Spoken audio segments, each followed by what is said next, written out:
আইলারে নয়া দামান আসমানের দাম বাদামে দাদা কাঁচা বাদাম আমার কাছে নেই।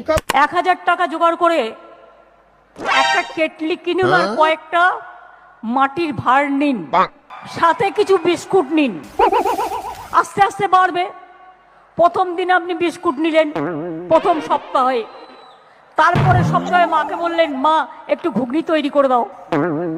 তারপরে সপ্তাহে একটু তেলে ভাজা করলেন, একটা টুল আর একটা টেবিল নিয়ে বসলেন। এই তো পুজো আসছে সামনে, দেখবেন লোককে দিয়ে কুলোতে পারবেন না, আজকাল এত বিক্রি আছে।